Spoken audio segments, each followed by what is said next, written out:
Hello everyone, so we are the lecturers in Food Science Department. My name is Alina Athar. My name is Neeru Patra. So today we have a model presentation of semester 2nd students in our department. So here are the models that the students have prepared.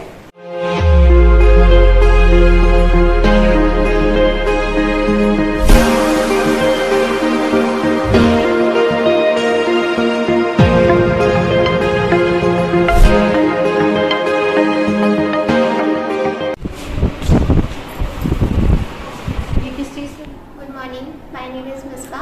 सो ये मेरा model है balance diet पर। इसमें मैंने बताया है कि energy giving food होते हैं और प्रोटेक्टिव फूड क्या होते हैं, बॉडी बिल्डिंग फूड क्या होते हैं, उसके बारे में यहाँ पर लिखा हुआ है कि हमें बैलेंस डाइट लेनी चाहिए, क्योंकि बैलेंस डाइट लेने से हमें हमारे न्यूट्रिएंट्स प्रॉपर तरीके से प्रॉपर अमाउंट में हमारी बॉडी को मिलते हैं। बैलेंस डाइट लेनी हमारे लिए बहुत ज़रूरी है, इससे हमारी कैलोरीज न्यूट्रिएंट्स प्रॉपर अमाउंट में हमारी बॉडी को मिलते हैं और जिससे हमारी बॉडी बिल्कुल सही रहती है। ठीक है, तो ये आपने क्या बनाया है, कुछ बताइए इसके बारे में। ये एनर्जी गिविंग फूड्स में जैसे आते हैं कार्बोहाइड्रेट और फैट्स जो हमें एनर्जी देते हैं। इसके अंदर आते हैं कार्ब्स, सीरियल्स, कार्बोहाइड्रेट से रिलेटेड जितने भी प्रोडक्ट्स होते हैं वो, ऑयल्स वगैरह, ये आ जाते हैं हमारे एनर्जी गिविंग फूड में। और सेकंड है हमारा body building food. Body building foods में आते हैं हमारे प्रोटीन्स हमें मिलते हैं meat, fish, eggs, milk and milk products से हमें प्रोटीन्स मिलते हैं। और थर्ड है हमारा प्रोटेक्टिव फूड। प्रोटेक्टिव फूड्स में आते हैं विटामिन्स एंड मिनरल्स, और जिसमें विटामिन्स एंड मिनरल्स हमें मिलते हैं फ्रूट से और वेजिटेबल्स से। ठीक है। Good morning everyone, my name is Ishran Sari. My model is on sugar products. Firstly, I introduce sugar crops, जहाँ से हम शुगर कैन प्रोड्यूस करते हैं, जहाँ से हम शुगर कैन लेते हैं एंड देन वो शुगर फैक्ट्री में प्रोड्यूस होता है।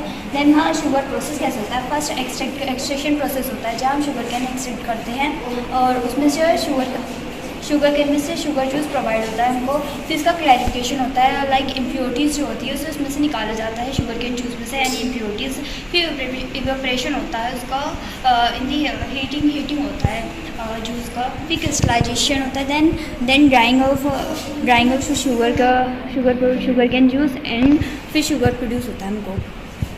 और शुगर हमारे पहले हम शुगर कैन होता है, शुगर टाइप ऑफ शुगर होते हैं, हनी होता है, उस शुगर सिरप। हनी हमें शुगर कैन जूस से प्रोवाइड होता है और हनी हमें हनी बीज से प्रोवाइड होता है, एंड देन शुगर सिरप हमें शुगर से प्रोवाइड होता है। शुगर को वाटर में डिसॉल्व करते हैं। Good morning all of you, my name is Simran, this is my model food chain. ये प्रोड्यूसर जो ग्रास ऑफ प्लांट से मिलता है, एंड ये प्राइमरी कंज्यूमर जो सेकेंडरी कंज्यूमर को कंज्यूम करता है, लाइक दिस। जैसे गोट वो ग्रीन ग्रास को कंज्यूम करती है, एंड सेकेंडरी कंज्यूमर जो कि जैसे कि बियर जो गोट को कंज्यूम करता है, एंड थर्ड फाइटरी कंज्यूमर लाइक दिस लोयन जैसे कि बियर एंड गोट, डियर, इन चीज़ को कंज्यूम करता है। ठीक है, तो फूड चेन है इसमें। Okay, nice. Good morning everyone, my name is Simran As from BSc. My model is based on the structures of water molecule and hydrogen bonding. Structures of water is a simple molecule consisting of 2 hydrogen atom and 1 oxygen atom. It has bond angles of 104.545 degree, and due to the presence of non-pair, its shape is bent, and sp3 hybridized atomic orbital. Hydrogen bonding. If the hydrogen atom is covalently bonded with the highly electronegative atoms like oxygen, if the hydrogen atom is covalently bonded with the highly electronegative elements like oxygen, the oxygen became partial positive and oxygen became partial negative and hydrogen became partial positive.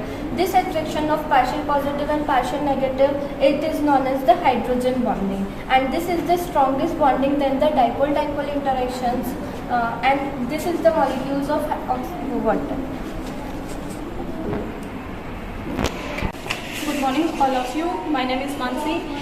My topic is daily sugars or non-daily sugars.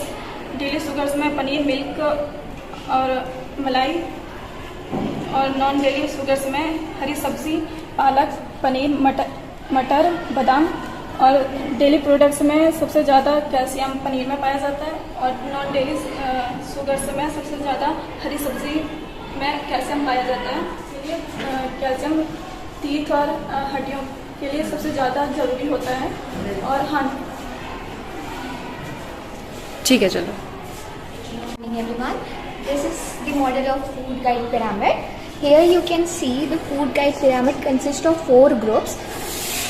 This is the explanation that first group is taken very sparkly. Second group, at least 2 to 3 servings you should take.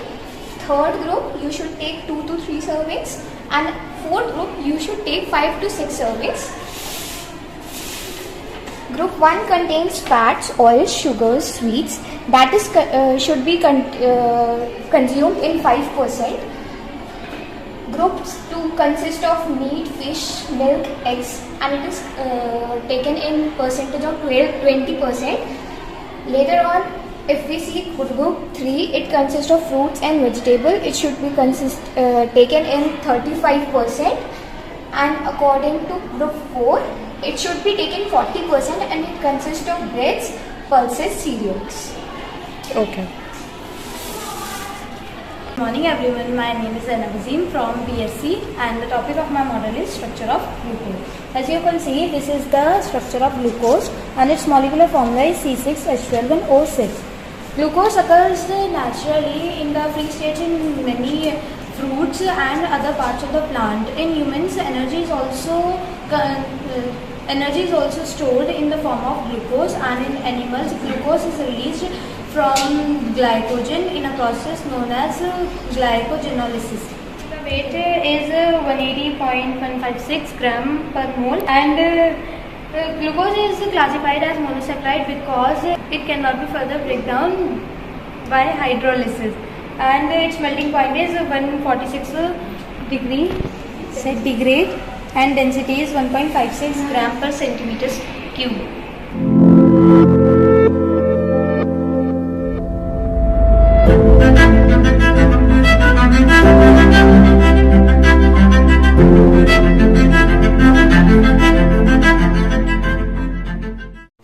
Good morning everyone, my name is Amana. My topic is cereals and pulses. Here are some cereals and some pulses. Cereals are grass-like plants cultivated for their edible seeds. These are also known as grains. They are significant source of carbohydrates and other nutrients like vitamins and minerals. Some of the cereals are wheat, rice, barley, sorghum and millet. Here are some cereals and their nutritional value. For example, wheat.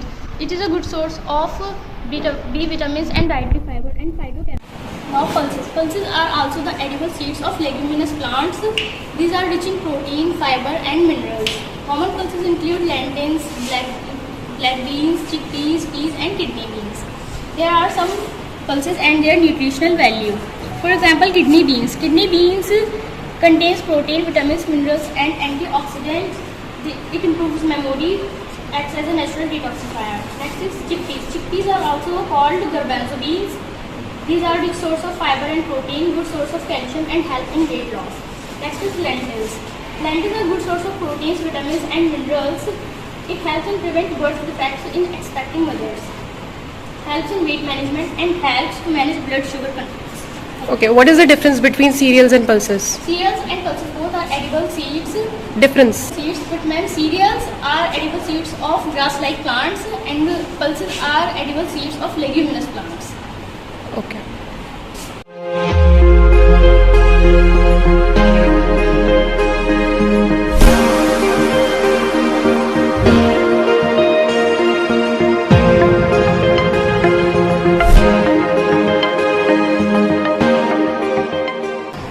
My name is Vandasha. My model name is Balanced Diet Chart Plan. ये जो है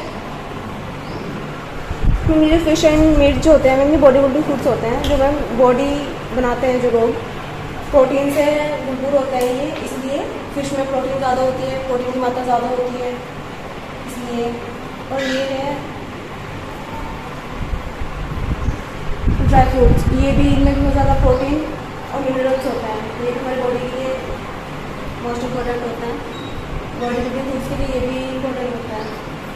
और ये fruits जो हमारी पानी की कमी को पूरा करते हैं। और मैंने ये है बैलेंस डाइट क्या होता है? What is balance diet?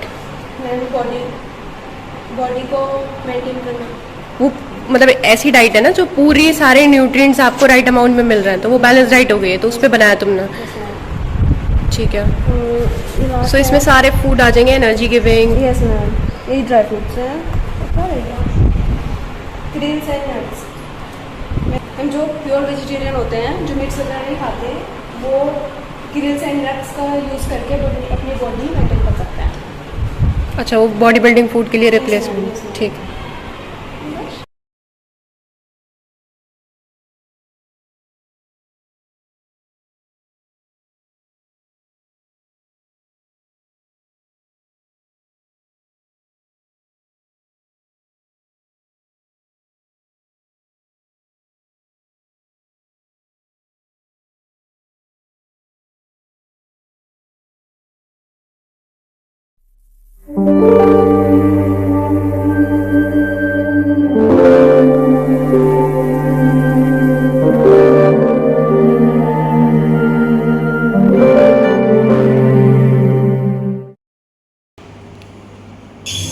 इंसान का घमंड तो देखो, उसकी छोटी सोच तो देखो। खुद को अकेला अन्न का हकदार समझता है, तभी तो उसको इतना बर्बाद करता है। हक है उस मिट्टी में कुचले जाने वाले जीव का, जिसने अपना जीवन देकर मिट्टी को उर्वर बनाया। हक है हर उस एक पानी की बूंद का, जिसने मिट्टी में दबे बीज को उपजाया। हर उस सूरज की किरण का, जिसने पौधे को अपनी ऊर्जा से बढ़ाया। उस हर एक हवा के झोंके का, जिसने खेत में लगी फसल को लहराना सिखाया। हक है हर किसान का, जिसने अपने खून पसीने से अनाज उगाया। हर उस एक पक्षी का, जिसने बसंत में गीत गाया। तो इंसान मत कर अहंकार इतना, और कर अन्न की पूजा, क्योंकि अगर अन्न नहीं। विटामिन्स और मिनरल्स हमें मिलते हैं वेजिटेबल्स और फ्रूट्स से। और बॉडी बिल्डिंग फूड्स में हमारा प्रोटीन आता है। प्रोटीन हमें मिलता है मिल्क एंड मिल्क प्रोडक्ट से। Legumes also, legume is big source of protein. ठीक है, मैं कुछ कहूँ दोनों बच्चों के लिए? इसे छोड़ दो। मैं सर से भी रिक्वेस्ट करूंगी कि हमारे बच्चों को संबोधित करें।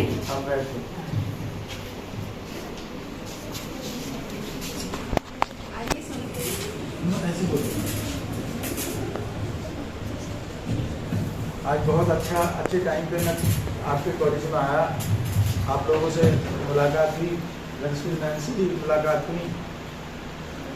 बेटा बहुत अच्छा टॉपिक है, आपको मैं थोड़ा थोड़ा बताऊंगा। जो सारी समस्याएं हैं वर्ल्ड की, वो फूड के द्वारा ही हो रही है। आपको किसी को मालूम है इस टाइम हमारी पॉपुलेशन कितनी है वर्ल्ड की? कोई बताएगा? एनीबॉडी? 8.5 बिलियन। और जो हमारी धरती है, जो जमीन है, वो कोई इलास्टिसिटी नहीं है कि आप उसे बढ़ाओ, उसका आकार बढ़ा दीजिए। वही सॉयल है, उसी पे आप खेती कर रहे हैं, उसी पे आप बिल्डिंग बना रहे हैं, उस पर आप हाईवे बना रहे हैं, उसी पे आप सब कुछ बना रहे हैं। वो रिड्यूस हो रही है और आपकी पॉपुलेशन बढ़ रही है। कोई बताएगा मुझे 1 किलो मीट बनाने में कितने लीटर वाटर खर्च होता है? 1 किलो मीट के लिए। ये मैं आपको WHO की फाइंडिंग बता रहा हूँ। 1 किलो मीट के लिए कितना पानी यूज करना पड़ता है? कोई बताएगा? बेटा आपको पढ़ना चाहिए। You are growing scientist of this country. आपको मालूम होना चाहिए 1 kg मीट प्रोड्यूस करने के लिए आपको 50,000 लीटर वाटर की जरूरत होती है। आप वाटर की शॉर्टेज हो रही है क्योंकि आप पसलाऊ। अभी WHO में बहुत बड़ी मीटिंग हुई थी, वर्ल्ड के साइंटिस्ट को पूरे वर्ल्ड के साइंटिस्ट थे। उन्होंने कहा कि जो फूड पे जितना खर्चा वाटर का और एनर्जी का हो रहा है, अगर आप जो एनिमल स्लाउटर बंद कर दीजिए तो बहुत कुछ रिड्यूस हो जाएगा। जो ग्रीन हाउस गैसेज हैं, जो तमाम ये टेम्परेचर आपने देखा होगा दिल्ली में पहली बार 52.6 पहुंचा है। 1 किलो टमाटर में पर कितना होता है बेटा? 1 किलो टमाटर पैदा करने के लिए कितना लीटर आपको वाटर खर्च करना पड़ेगा? Only 20 litre. There is a huge difference. तो आप ये देखिए कि आप 3 चीज़ है बेटा, आप खाना खा रहे हो, आप पहले ये देखिए कि क्या ये प्योर फूड है। आप पानी पी रहे हैं, आप ये देखिए क्या ये कंटामिनेटेड फ्री है। आप एयर ले रहे हैं, आप ये देखिए क्या ये कंटामिनेशन और पॉल्यूशन फ्री है। क्योंकि ये तीनों चीज़ ही आपकी डेस्टिनी को डिसाइड करेंगे फ्यूचर की। और अब बच्चे क्या बुजुर्ग भी नहीं समझ पा रहे, वाटर का जो है फूड सेफ्टी डे में वाटर सेफ्टी भी है। आप वाटर को जो है बहुत बुरी तरह से जो है वेस्ट कर रहे हैं। आप अपने सराउंडिंग में जितना हो सके उसको रोकिए कि हमारे वाटर का जो है मिसयूज़ ना हो, फूड का मिसयूज़ ना हो। बहुत सारी चीज़ें, टॉपिक बहुत लंबा हो सकता है, मैं शॉर्ट में ही बता रहा हूँ। जो सिंथेटिक चीज़ आप ये बर्गर और ये चाउमीन मिला रहे हैं, इसमें जो केमिकल आप डाल रहे हैं वो आपकी हेल्थ के लिए बहुत हार्मफुल है, बहुत ज़्यादा हार्मफुल है। जो आपके वेजिटेबल्स हैं, फ्रूट्स हैं, उनको आर्टिफिशियल मीन से पकाया जा रहा है। आपका दूध में कंजम्पशन आप देखिए, लौकी को पकाया जा रहा है ऑक्सीटोसिन, एक मालूम है उसका क्या इफेक्ट पड़ता है गर्ल्स पे?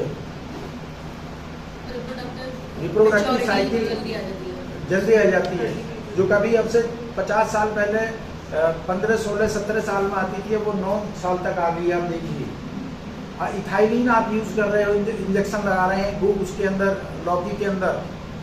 आप बेटा ये देखिए कि आप क्या खा रहे हो वो प्योर है नहीं। और आप वाटर ले रहे हो, क्योंकि बहुत सारी वाटर बहुत डिसीज होती है, जैसे डायरिया है, हेपेटाइटिस है, तो बहुत सारी डिसीजेज हैं। आप पढ़िए, आपको पता लगेगा कि जिनके द्वारा पूरे वर्ल्ड में बीमारियां फैल रही हैं और महामारी का रूप ले रही हैं। हाइजेनिक कंडीशन नहीं है। आप देखिए, आप फुटपाथ पे जाएंगे, वहीं पर वो आप समोसे तल रहे हैं, धूल आ रही है, उसी को वही तेल जो है लगातार, जब ज़्यादा दिन तक तेल एक ही तेल में जो है समोसे तले जाते हैं तो उसके अंदर कार्सिनोजेनिक एक्टिविटी डेवलप हो जाती है। तो आप ये देखिए, जो आप खा रहे हो फूड स्टॉल्स पे, वो सेफ है आपके खाने के लिए नहीं है। अगर नहीं है तो बेटा अपने घर खाइए, सबसे बेस्ट ये, आपका जो मन करे वो खाइए, लेकिन अपने घर का खाइए, समझ रहे हो? तो आप बहुत कुछ बीमारियों से, बहुत सी बीमारियों से आप बच सकते हो। ये टेम्परेचर बढ़ने का कारण यही है कि हम इस धरा का दोहन कर रहे हैं, वाटर का दोहन कर रहे हैं। आप देखिए कितनी आप बुरी तरह से पानी को, एक मोटरसाइकिल धो रहा है लड़का, पानी वो जेट चला रखा है, लाखों लीटर पानी बर्बाद हो रहा है, तो कहने वाला नहीं है।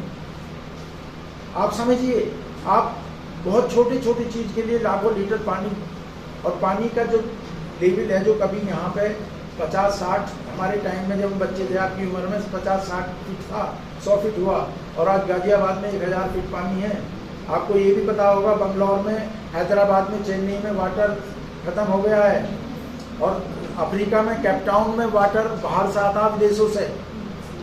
अभी हम उसको नहीं समझ रहे, इसी वजह से ये टेम्परेचर बढ़ रहे हैं। क्योंकि जब आप ज़्यादा पशु पालोगे मीट के लिए, तो उनको ज़्यादा चारा चाहिए, ज़्यादा पानी चाहिए। तो ये चीज़ों पे आप थोड़ा ध्यान दीजिए बेटा। आपका छोटा योगदान भी इस धरा के लिए, इस देश के लिए, इस समाज के लिए बहुत बड़ा योगदान होगा। धन्यवाद, आपने मुझे पेशेंस से सुना।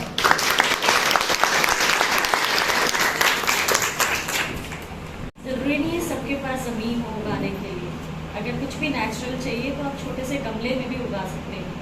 जैसे हमारे यहाँ बायो कंपोस्ट का काम हो रहा है, हमारे ही कॉलेज में हम लोग यहाँ न्यूट्री गार्डन में अपनी सब्जियाँ उगा रहे हैं, जो आपके किचन वेस्ट से हम लोग मैन्योर का इस्तेमाल कर रहे हैं। वो सब काम आप लोग अपने घर पे कर सकते हैं। और एक चीज़ और, नया कंसेप्ट भी नहीं है, पर ये बहुत ज़्यादा इसके बारे में अवेकनिंग है, जिसको हम लोग कहते हैं माइक्रो ग्रीन्स। ये जो माइक्रो ग्रीन्स का कंसेप्ट है, छोटे छोटे जो कण होते हैं हरे हरे पत्तों के, इनमें इतना ज़्यादा आपको न्यूट्रिएंट्स मिलता है कि आपको अलग से ना तो मल्टी वाइटामिन लेने की ज़रूरत है, ना मल्टी मिनरल लेने की ज़रूरत है, जो कंपनी सिंथेटिकली आपको देती है। छोटे छोटे प्रयास से ही आप अपनी लाइफ जो है टर्न अबाउट कर सकते हो। जो परिवार में लोग बीमार हैं उनको बिल्कुल स्वस्थ कर सकते हो। हर एक का बस एक छोटा छोटा योगदान होने की ज़रूरत है। और इस क्रम में ही अगर आप लोगों को अवेयरनेस भी हो तो मैं इस बात में ऐड करना चाहूँगी, नेशनल इंस्टीट्यूट ऑफ न्यूट्रिशन ने 2024 में इसी साल अपने लेटेस्ट गाइडलाइंस दिए हैं।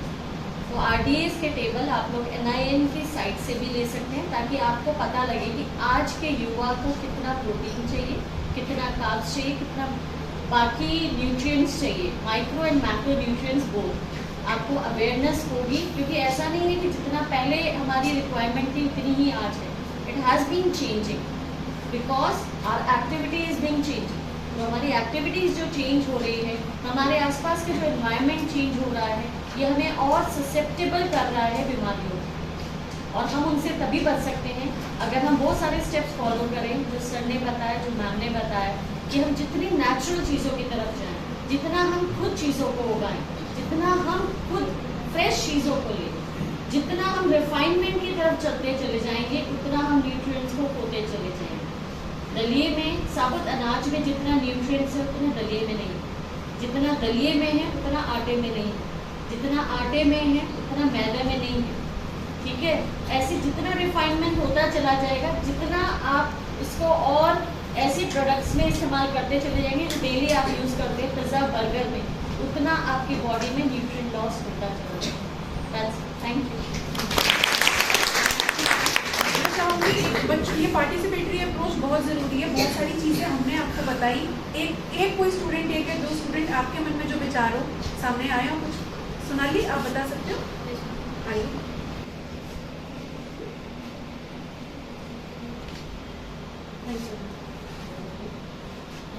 जैसे कि अभी मैम ने इतनी सारी चीज़ें हमें एक्सप्लेन की, सर ने बहुत अच्छे से एक्सप्लेन किया कि कैसे we should shut down the slaughter houses. तो ये मेन सबसे बड़ा रीज़न है। अगर हम देखें, जैसे कि मैं इस्कॉन से कनेक्टेड हूँ, तो हमें स्टार्टिंग से ये चीज़ सिखाई जाती है कि हमारे पूर्वज थे, या आयुर्वेद के अकॉर्डिंग भी जब भी हम लोग अपने घर आते थे तो हम लोग क्या करते थे, अपने हाथ पैर धोते थे, उसके बाद एंटर करते थे, फिर हम अपनी वेजीज को, सब चीज़ों को क्लीन अप करते थे, किचन क्लीन करते थे प्रॉपरली, कभी भी स्लीपर्स पहन के नहीं जाते थे किचन में, और फिर प्रॉपरली कुक करके वो भोग पहले हम भगवान को ऑफर करते थे, फिर हम सब में डिस्ट्रीब्यूट करते थे एज प्रसाद। तो इससे हमें दो क्वालिटीज मिलती थी। क्या, जब हमें भगवान को कोई चीज़ ऑफर करनी है तो सबसे पहले हम उसे प्रॉपरली क्लीन करेंगे, खुद को भी क्लीन करेंगे। ये नहीं कि हमने वेजिटेबल्स अच्छे से क्लीन कर लिए बट हम खुद प्रॉपरली क्लीन नहीं है। और क्लेनलीनेस की जहां बात आती है तो यहाँ पे दोनों क्लेनलीनेस आएगी, फिजिकल क्लेनलीनेस भी और हमारी कॉन्शियसनेस भी, क्योंकि हमारी कॉन्शियसनेस जो होगी वही हमारे खाने में भी जाएगी, और जब वो खाने में जाएगी तो जो जो उसे खाएंगे वो कॉन्शियसनेस उनमें भी जाएगी। आप देख रहे हैं जो बाहर जितने भी स्टॉल्स में बना रहे हैं, most of them are hyper है, बहुत ज्यादा स्ट्रेस में है, बहुत ज्यादा एंग्री है, as a result of which वही चेतना आप में आती है। The same consciousness is transferred into you. इसलिए आज आप देखेंगे तो लोगों का टेम्परामेंट भी बहुत ज्यादा बढ़ा हुआ है। तो हम दोनों चीज देख रहे हैं, टेम्परामेंट भी बढ़ा हुआ है, फिजिकल हेल्थ भी डाउन होती जा रही है, यानी मेंटल इश्यूज भी बढ़ रहे हैं और फिजिकल इश्यूज भी बहुत ज्यादा बढ़ रहे हैं। इसलिए हमारा पहले से चला आ रहा, हमारा वैदिक कल्चर हमें यही सिखाता है, जब भी आप बना रहे हैं, कोई चीज को कुक कर रहे हैं, आपकी कॉन्शियसनेस क्या होनी चाहिए, क्योंकि मुझे ये ऑफर करना है किसे, क्रिएटर को, the one who has provided me this food. ये खाना हमें, ये अन्न भगवान ही तो प्रोवाइड कर रहे हैं, धरती के माध्यम से, पृथ्वी के माध्यम से और प्रकृति के माध्यम से। तो सबसे पहली चीज होनी चाहिए, अगर हमें भगवान को ऑफर करना है, हम खुद साफ होने चाहिए, मानसिक तौर से भी, शारीरिक तौर से भी। दूसरी बात, जो चीजें हम ला रहे हैं उन्हें साफ रखना है, अच्छी से अच्छी क्वालिटी का प्रयास करना है, हम ला पाए, उसके बाद हमें भगवान को ऑफर करना है बना के, और फिर सब में बांटना है। दूसरी चीज इससे क्या होगी, जब आप प्रसाद के फॉर्म में सबको बांट रहे हैं तो सबके मन में क्या चेतना जाएगी कि भगवान को भोग लगा है, हमें इसे वेस्ट नहीं करना। तो आप एक अनाज का दाना वेस्ट करने से पहले भी 4 बार सोचेंगे कि नहीं नहीं, ये भोग लगा हुआ है, इसे मुझे वेस्ट नहीं करना। वहीं आप रेस्टोरेंट में चले जाएं, अगर आप ओवरऑल देखेंगे, अभी मैंने इसमें देखा था, near about 6 crore and something 78 lakh tons of food is being wasted every single day. This is such a big thing. Can you imagine? कितनी जगहों पे तो खाना है ही नहीं है, दूसरी कंट्रीज से लाया जा रहा है, और हम लोग कितना 6 crore 87 lakh something tons of food is being wasted.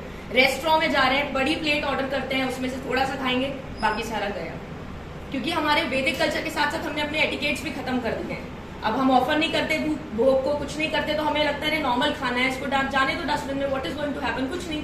हमने तो पैसे पे किए हैं, लेकिन अगर वही हमारी कॉन्शियसनेस हमें जो सिखाया जाता है, पर्टिकुलरली हमारे टेम्पल्स में भी सिखाया जाता है, हम इसे प्रोपोगेट करते हैं, क्योंकि हम फूड फॉर लाइफ भी चलाते हैं प्रोग्राम।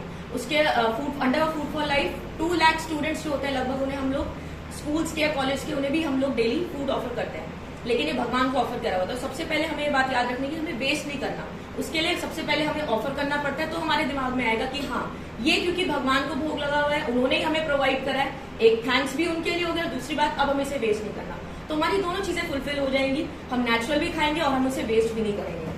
तो मोस्ट इंपॉर्टेंटली ये कि हमें अपने ट्रेडिशंस को लेके भी चलना है।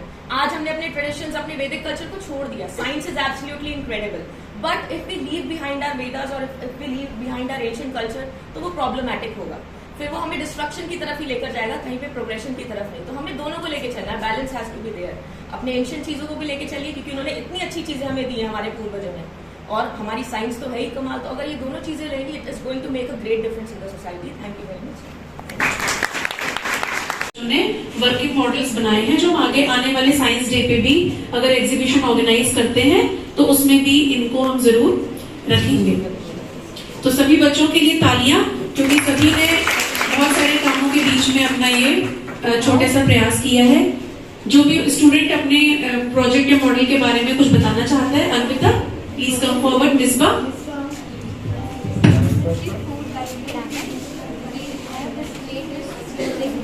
थोड़ा जोर से बोलो बेटा। What is food pyramid? So food guide pyramid is a way of displaying food. It shows how you can eating spark.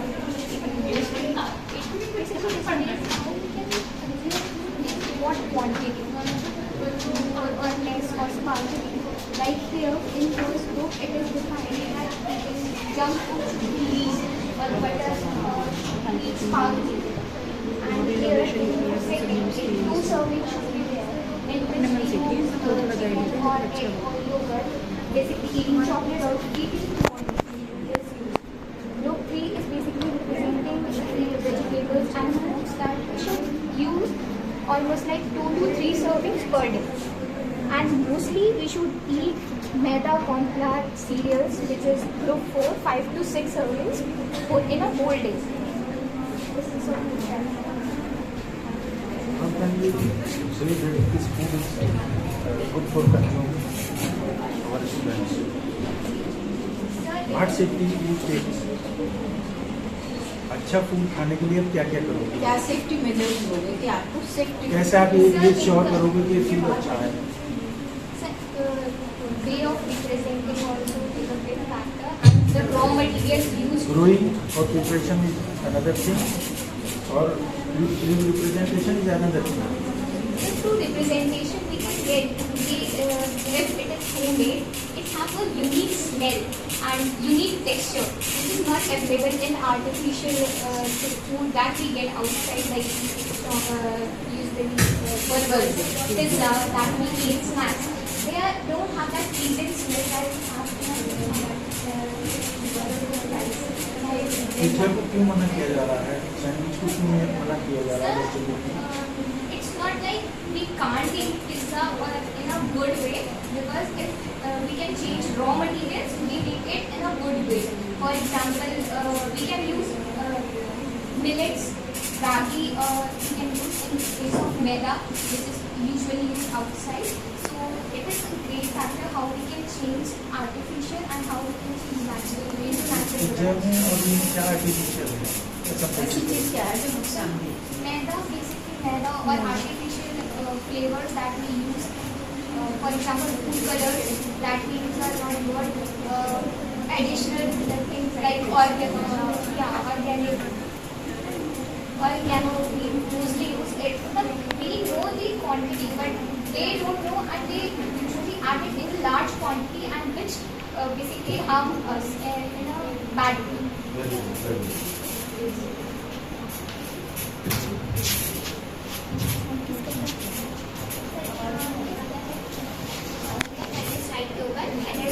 मैंने इसमें बताया है कि उनको ग्रुप में डिवाइड किया गया है, energy giving food, productive food and body building food. Energy giving food में हमारे जो आते हैं वो कार्बोहाइड्रेट जिनसे हमें मिलता है वो वाले फूड्स आते हैं, और फैट्स आता है जिससे हमें फैट्स मिलता है। और प्रोडक्टिव फूड्स में हमारे आते हैं विटामिन